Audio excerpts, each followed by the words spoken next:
Kota tanpa buku. Pernahkah kau ke kota buku, perpustakaan, atau taman bacaan? Tidakkah kau merasa istimewa ketika berada di dalamnya? Di sekelilingmu ada berbagai toko dari dunia nyata dan hayalan. Tempat yang pernah kau kunjungi dan yang belum, informasi dan cerita dari masa lalu, masa kini, dan masa depan, semua berpadu. Semua berada dalam genggamanmu. Saat berada di antara buku, tidakkah kau merasa menjadi raja dan ratu? Ruang dan waktu seolah menyatu tanpa batas. Kau bisa terbang melintas sekat negara dan melewati berbagai zaman. Kau bisa menyelam ke dalam samudra, melayang di angkasa, bercanda dengan aneka satwa, dan berkelana di tengah padatnya kota, juga di rimba raya. Kau tahu, buku adalah jendela dunia, kunci pengetahuan, dan pintu wawasan.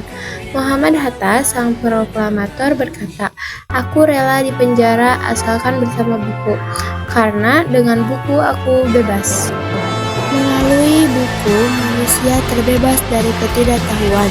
Tempat-tempat yang dipenuhi buku adalah harapan berkembangnya pengetahuan dan wawasan. Apa jadinya jika kota tanpa buku? Pantaskah disebut kota? Di kota itu mungkin kabar datang dari sumber lain, dari koran, televisi, atau internet. Mungkin informasi dan cerita datang dari cerita nenek moyang, berbagai dongeng-dongeng sebelum tidur.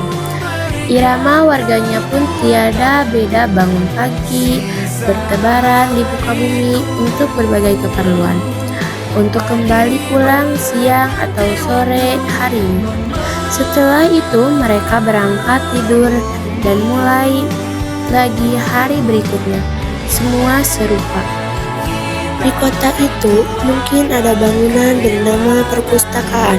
Di dalamnya buku-buku berderet dalam rak yang tak terjamah. Tiada tangan meraih dan membuka halaman demi halaman dengan sukacita. Mungkin juga ada tumpukan buku di sudut-sudut sekolah yang sepi dan berdebu. Jarang dikunjungi, jarang dibaca, buku-buku di sana terengok tanpa nyawa. Bagaimana dengan kotamu?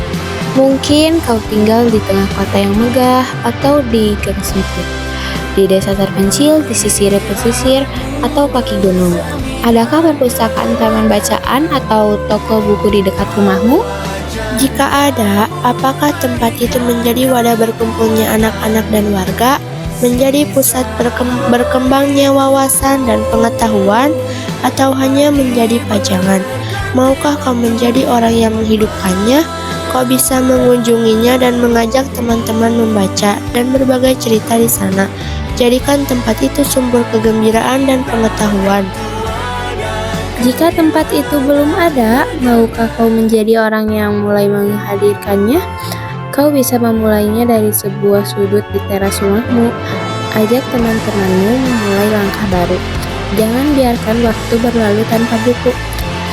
Siapapun dirimu, bersahabatlah dengan buku. Dia akan menjadi teman setiamu sepanjang waktu.